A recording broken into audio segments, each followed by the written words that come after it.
नमस्ते चिल्ड्रन। पिछले क्लास में हमने समास पढ़ा था। 3 तरह के समास। समास क्या है याद है ना? 2 शब्दों के मेल से एक नया शब्द बनने की क्रिया, वही है समास। देखो बच्चों, तत्पुरुष समास, कर्मधारय समास और द्विगु समास हमने पढ़ा था। अब नेक्स्ट वन वो कौन सा है? द्वंद्व समास। देखिए, द्वंद्व समास, द्वंद्व समास। देखो, ये सुनते देखो द्वंद्व, ये सुनते ही इसमें तो द्वंद्व क्या है? दोनों को हमने पढ़ा था। समास में 2 पद है, पूर्व पद और उत्तर पद। ओके, इसी तरह 2 शब्दों के मेल से एक नया शब्द बनना। इधर द्वंद्व समास, द्वंद्व, इसमें उत्तर पद और पूर्व पद को महत्व है, दोनों पद प्रधान है। ओके, जिस समस्त पद में दोनों ही पद प्रधान होते हैं उसे द्वंद्व कहते हैं, द्वंद्व समास कहते हैं। जिस समस्त पद, तो एक समस्त पद देखिए, भाई बहन। देखो, ये तो द्वंद्व समास का समस्त पद है। इसमें दोनों को, पूर्व पद और उत्तर पद को महत्व है। भाई बहन दो, इसमें और किसी भी पद एक पद से इम्पोर्टेंट नहीं है, दोनों का अपना अपना इम्पोर्टेंस है। ओके, वही है द्वंद्व समास। और एक एग्जाम्पल देखिए बच्चों, स्पेलिंग मिस्टेक, माता पिता, माता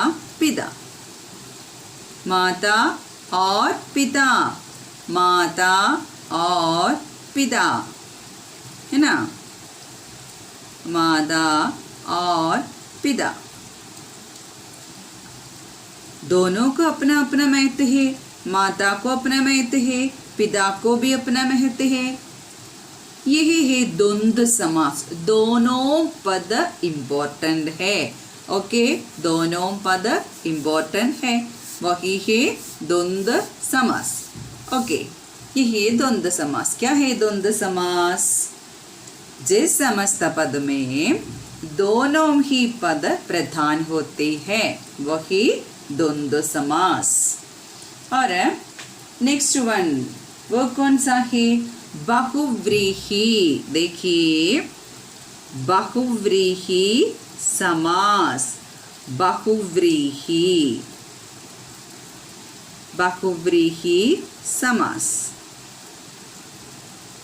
बहुव्रीहि समास। और बहुव्रीहि समास क्या है? जिस समस्त पद में दोनों ही पद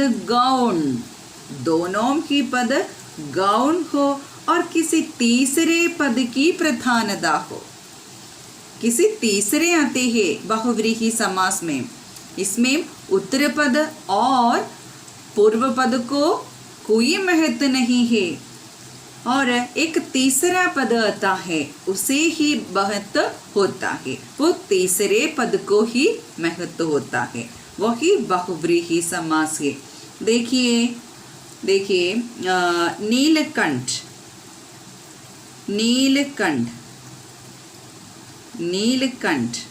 देखिए, नीलकंठ, इसका विग्रह कैसे करेगा बच्चों?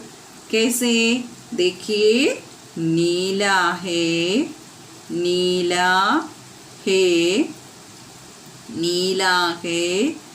कंड जिसका, नीला है कंड जिसका, नीला है कंठ जिसका, नीलकंठ इसका विग्रह, नीला है कंठ जिसका। इसमें इसको कोई इम्पोर्टेंस नहीं है, लेकिन एक तीसरा आता है, नीला है कंठ जिसका। कौन है नीलकंठ? हम जानते हैं शिव। ओके, शिव। एक तीसरा पद आया इधर, इसको ही इम्पोर्टेंस है, इसको ही महत्व है, वही है बहुव्रीहि समास। देखो, बहुव्रीहि समास में दोनों ही पद गौण है और किसी तीसरे पद आते हैं, उसको ही महत्व है शिव, वही है बहुव्रीहि समास। और एक एग्जाम्पल भी देखिए, और क्या कहेगा? दशानन, दशानन, दशानन।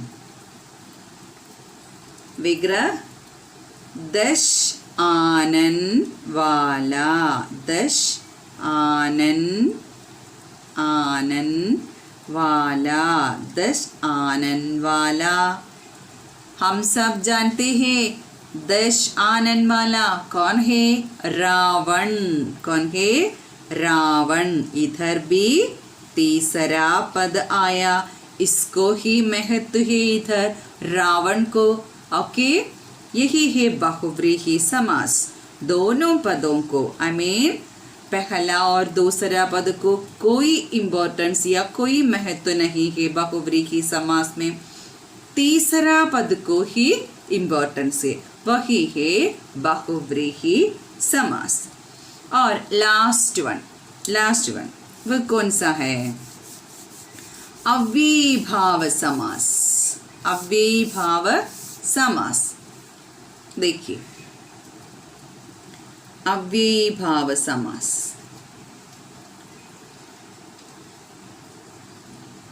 अव्ययीभाव समास।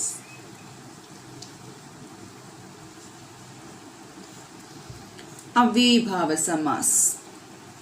अव्यय क्या है? जिसका व्यय न होता है, जिसका व्यय न होता है। सुनिए, जिस समस्त पद में पूर्व पद अव्यय हो उसे अव्ययीभाव समास कहते हैं।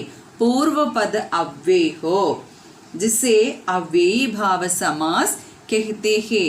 फॉर एग्जाम्पल देखिए, प्रतिदिन, प्रतिदिन, प्रतिदिन। विग्रह कैसे करेगा? प्रत्येक दिन, प्रत्येक दिन। हिंदी में प्रत्येक का मीनिंग क्या है? हर एक, हर एक। देखो इधर प्रति, प्रत्येक, पूर्व पद को कोई व्यय नहीं है, कोई लोभ नहीं है, कोई नष्ट नहीं है, वही अव्ययीभाव समास है, प्रत्येक दिन। Okay, next बेखटके।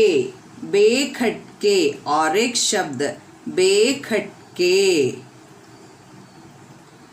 बेखटके। देखो बच्चों, खटके, you know what's the meaning of खटके? खटके का मीनिंग है आशंका, डाउट। ओके, आशंका।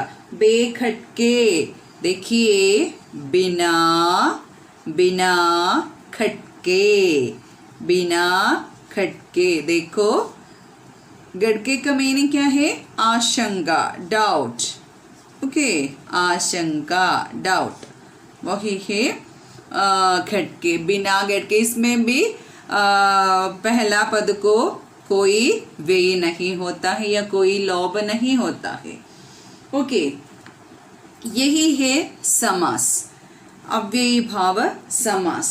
और एक बात भी कहने को है। देखो, द्विगु समास और बहुव्रीहि समास में समानताएं हैं। हमें तो कंफ्यूजन आता है दोनों देखते समय। देखिए, वो कैसे दूर करेगा वो कंफ्यूजन। देखिए, ओनली वन एग्जाम्पल, चतुर्भुज। चतुर्भुज हम सब जानते हैं, चतुर्भुज,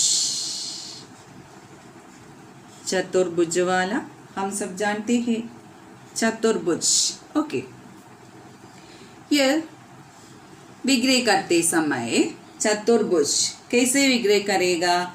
चार भुजाओं का समूह, चार भुजाओं का, भुजा हम जानते हैं हाथ, भुजाओं का समूह, चार भुजाओं का समूह, है ना। तो हम जानते हैं, हमने पढ़ा था चार पूर्व पद संख्यावाचक कौन सा समास है? हाँ, कौन सा समास है? पूर्व पद संख्यावाचक होने वाला समास द्विगु समास। कौन सा है? द्विगु समास, द्विगु समास। इसी तरह और एक तरह भी देखिए, चार भुजाएं, चार भुजाएं है, चार भुजाएं है जिसकी, चार भुजाएं हैं जिसकी, जिसकी है चार भुजाएं है जिसकी, यू नो, विष्णु। कौन है? विष्णु। एक तीसरा पद आया, तब कौन सा समास है बच्चों? बहुव्रीहि। कौन सा समास है? बहुव्रीहि। ओके, यही है द्विगु समास और बहुव्रीहि समास में अंतर, ऐसा ही करना है तो वो समझने के लिए। ओके, चार पहले संज्ञावाचक आने से हमें तो कंफ्यूजन आता है। ये दूर करने के लिए देखिए, चतुर्भुज, चार भुजाओं का समूह, तो द्विगु समास, चार भुजाएं हैं जिसकी। ओके, चार भुजाएं हैं जिसकी, और एक तीसरा वहां आया है, तब जरूर यह बहुव्रीहि समास होगा। ओके बच्चों, अब तो यहाँ समास समाप्त होता है, और कोई डाउट है तो हम लाइव क्लास में क्लियर करेंगे। Okay, thank you my dears.